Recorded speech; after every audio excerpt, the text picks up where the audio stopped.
Hello there, this is Yogi, and this week we are going to look into specific, hard, and uncomfortable conversations that I witnessed, I have experienced myself, and engaged in.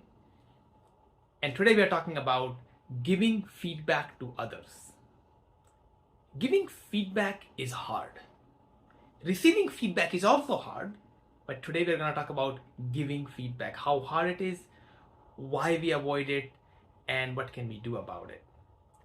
Now, because giving feedback is hard, we use many ways, many strategies to avoid it.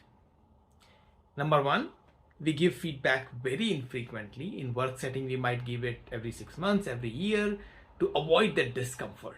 In a relationship with our spouse or with a friend, we might never give a feedback, or very, very little, very less often.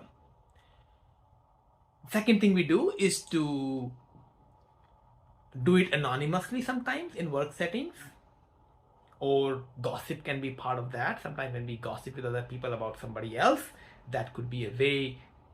We don't even give feedback, but we're talking about the feedback anonymously. We don't even talk about with the person, but we're talking on the back. And the third is we try to justify the feedback. When we are giving feedback, instead of presenting it the way it is, we try to justify that we are right, we're giving it for a reason, we want to be right about when we're giving feedback, that our feedback is right. And sometimes the justification can take a long time, and that's why we do it very little, very less often. Now, these strategies of avoiding feedback are very counterproductive. They make it harder to give feedback. And these strategies are not helpful. They're not helpful for us because we are split between what we are feeling inside, what our emotions are, and how we are behaving. We are behaving as if everything is normal, but emotionally we are not feeling okay. We are not giving feedback, but we feel the feedback inside. So there's this split personality going on, and that's hard. Now, second thing is, it is also not helpful for the person we are not giving feedback to, because if they don't hear the feedback, it's really hard for them to improve. They don't even know what the feedback is. Some people who have very high emotional quotient or high EQ, they can feel us and they can read the feedback or solicit feedback. But if somebody is doing that, we probably don't have feedback for them to begin with. So feedbacks are generally when people are kind of clueless about what the feedback is about.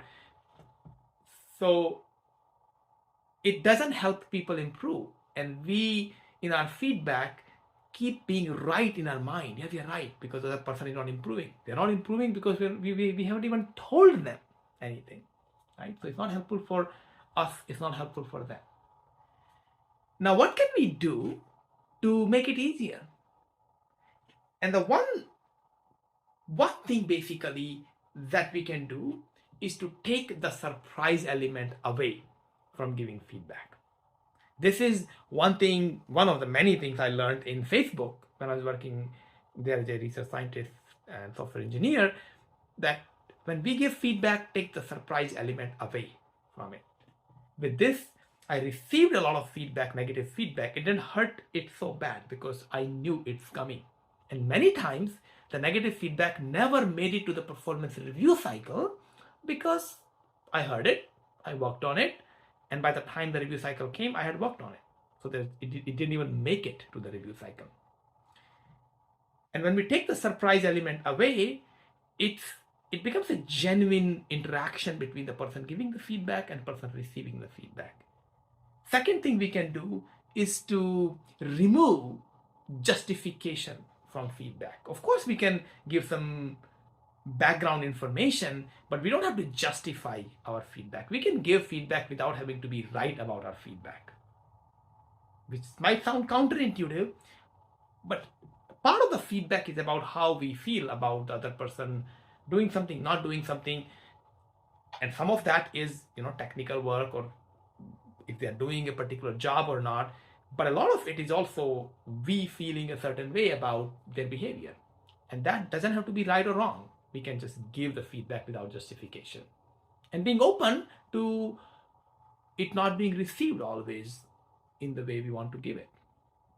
And the third thing very helpful in giving feedback is to give feedback often without having to make the other person wrong, without having to do a lot of justification, without having to collect a lot of evidence. We can just give feedback often and willing to be incorrect about our feedback sometimes. So all in all, giving feedback is hard. So we want to make it easy and make it an everyday occurrence and not make a big deal. Don't try to be right, just try to be helpful. Okay, that's kind of simple way to give feedback in a way that is helpful for you, helpful for the other person.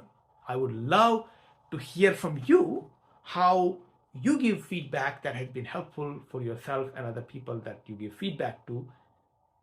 Please let me know through comments, through direct message, or whichever way you want to contact me. Thank you so much.